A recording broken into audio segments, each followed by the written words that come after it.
Small business grants are highly sought after and therefore extremely competitive. This video gives you the top 5 steps to write your best small business grant proposal with lots of real company examples. Then I'll share 3 amazing ways to get free help to grow your business. This video has a United States focus, but you can use this information combined with the links in the description below for your small business in Canada, Australia, or Great Britain. Now onto those top 5 steps. Step 1, have a registered business. Take this first step to tell business grant funders that you mean business. Many funders require that you have this in place before you can even apply. There are some exceptions, so read the instructions carefully for those details. What about sole proprietors?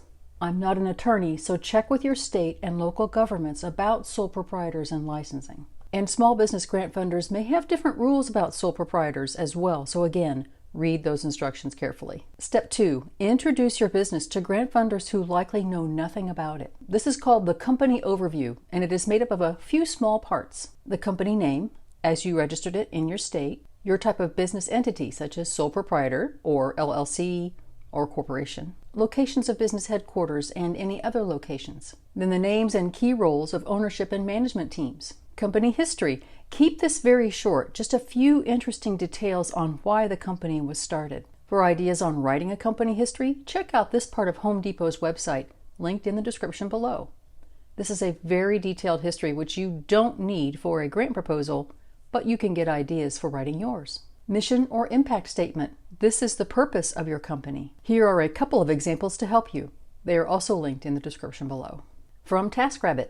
Everyday work is important, but it's also time-consuming. We can help. From Starbucks, here is a new mission statement just released in 2023. With every cup, with every conversation, with every community, we nurture the limitless possibilities of human connection.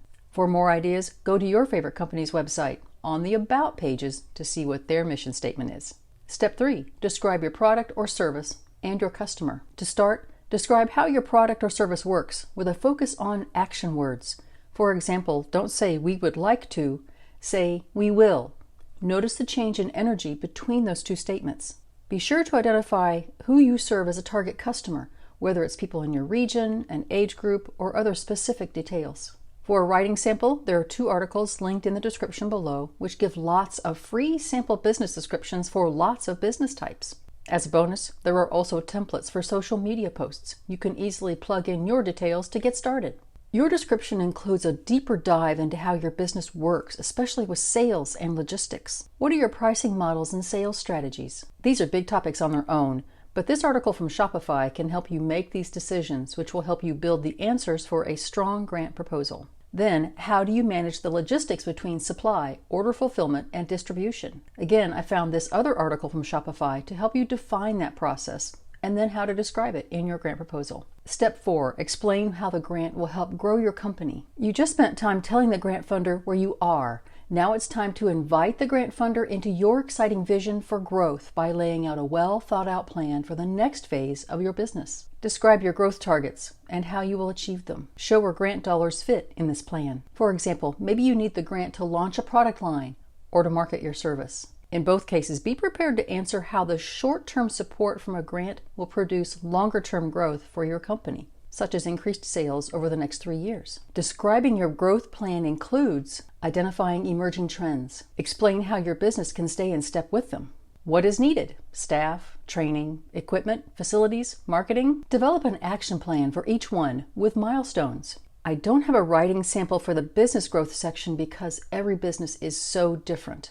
However, the pro tips you're about to see in this video can provide you with the free help you need to write a strong growth plan. Step 5, collect all the supporting materials. Depending on the grant you are applying for, you will also need to submit additional materials outside of the proposal itself. Here is a list of what could be included, but likely not all of them. Company logo, high-quality images that best represent your business, a brief video about your business. Check the funder's instructions for time limits. Business license documentation. Financial statements such as profit and loss statements, balance sheets, etc. A business plan and/or a marketing plan. Congratulations, you have finished your proposal. It's time to submit it and all the attachments to the grant funder. Most funders will have a place on their website to click and upload.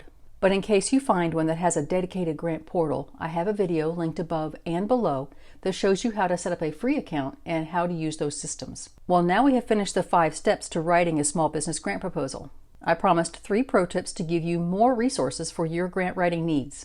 Here they are. Pro tip 1, don't use jargon in your grant proposal.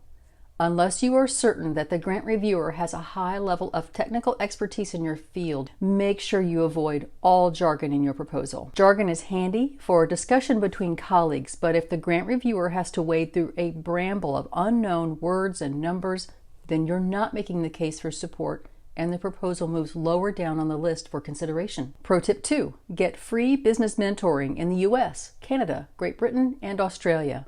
Governments and nonprofits offer free mentoring for small business owners. They can also help you write those business and marketing plans. I'll show you these websites, which are all linked in the description below. The Australian government offers free business mentoring. The UK government connects you to free and paid mentoring options. In the US, check out your options with the Service Corps of Retired Executives, or SCORE, which is a nonprofit with some support from the US Small Business Administration. In Canada, young entrepreneurs ages 18 to 39 can become futurepreneurs. And here is a global opportunity for business mentoring. Pro tip 3, check out the small business grant resources right here on the Grant Chatter YouTube channel. At the time I post this video, you will already see several small business grant walkthrough videos for the Amber Grant, SBA, SBIR, FedEx, and Venmo, plus grants for small business owners who are veterans, women, or people of color, and grants for small businesses in Australia, Canada, and Great Britain. The Grant Chatter YouTube page is linked here, so scroll through the playlists to see where you want to go next on your small business grant funding venture. I'm Tiffany. Thanks for watching. See you in the next video.